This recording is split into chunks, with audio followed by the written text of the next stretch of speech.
మండలి సభ సాక్షిగా ఒక నకిలీ బడ్జెట్ అంటే పేదలకు కానీ నిరుద్యోగులకు కానీ రైతులకు కానీ ఆడబిడ్డలకు కానీ అంటే ఎవరికి ఎటువంటి ఉపయోగపడే బడ్జెట్ కాకుండా కేవలం కూటమి ప్రభుత్వానికి వాళ్ళకు వచ్చే కమిషన్ల దానికే ఈరోజు బడ్జెట్ రూపకల్పన మాదిరి ఈరోజు మాకందరికీ అనిపిస్తూ ఉంది. 2026-27 బడ్జెట్ సందర్భంగా సుమారుగా 3,32,205 కోట్లతో ఈరోజు 2026-27 బడ్జెట్ ప్రవేశపెట్టడం జరిగింది. ముఖ్యంగా దీంట్లో సుమారు 75,868 కోట్ల ద్రవ్య లోటు చూపించడం జరిగింది. దాంతోపాటు సుమారుగా 22,000 కోట్లు రెవెన్యూ లోటుగా చూపించడం జరిగింది. అంటే ఓపెన్ మార్కెట్ అప్పులు 76,182 కోట్లు చేయాలని ఈరోజు ఈ ప్రభుత్వం నిర్ణయం తీసుకుంది.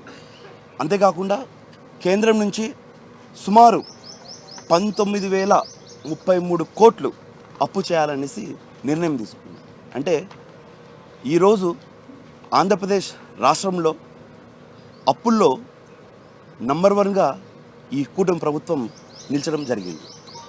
దీంతోపాటు వాళ్ళు చెప్పిన సూపర్ 6, సూపర్ హిట్ కావచ్చు, లేదా సూపర్ 6, సూపర్ 7 ముఖ్య హామీలు అంటే మొదటి హామీలు నిరుద్యోగ వృద్ధి గురించి కానీ, లేదా ఆడబిడ్డ నిధుల గురించి కానీ, లేదా మహిళలకు ఇచ్చిన హామీలు ఏవే కానీ ఈరోజు ప్రవేశపెట్టిన బడ్జెట్లో దాఖలాలు లేదు.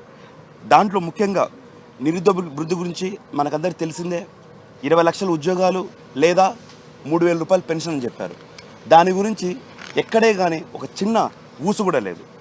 అదేవిధంగా ప్రతి మహిళకు 1,500 రూపాయలు ఇస్తామని కూటమి ప్రభుత్వం ఎలక్షన్లకు ముందు ప్రామిస్ చేసింది. సుమారుగా ఇది 3వ బడ్జెట్ వాళ్ళది. ఏ బడ్జెట్లో కూడా 1 రూపాయి కూడా బిడ్డ నిధి కింద కేటాయించిన పాపాన పోలేదు. అదే కాకుండా అన్నదాత సుఖీభవ కేవలం 6,600 కోట్లు మాత్రమే కేటాయించడం జరిగింది. అంటే సుమారుగా 54 లక్షల రైతు కుటుంబాలకు 20,000 ఇస్తామని చెప్పిన ఈ కూటమి ప్రభుత్వం అరాతొరాగా చిన్న బడ్జెట్ రైతులకు కేటాయించడం జరిగింది. అంటే ఇట్లా చెప్పుకుంటూ పోతే నాడు నేడు సంబంధించిన స్కూళ్ళకు కావచ్చు, ఏ దానికి కూడా ఒక సఫిషియెంట్ బడ్జెట్ కానీ, లేకపోతే వీళ్ళు చెప్పిన తల్లికి వందనం దానికి సంబంధించి కానీ ఎక్కడే కానీ ప్రాపర్ బడ్జెట్ వీళ్ళు ఇంట్రడ్యూస్ చేయకుండా వాళ్ళకు సంబంధించిన వేలో ఈరోజు ఈ బడ్జెట్ కేటాయించడం జరిగింది. ఈ బడ్జెట్ మళ్ళీ కేవలం కూటమి నాయకుల కోసం నిర్ణయించిన మాదిరిగా కనపడుతుంది. కానీ ఎక్కడే కానీ పేద ప్రజలకు కానీ ఆంధ్రప్రదేశ్ ప్రజలకు కానీ ఈ బడ్జెట్ ఉన్నట్టు మాకు ఎవరికి అనిపిస్తలేదు. Thank you.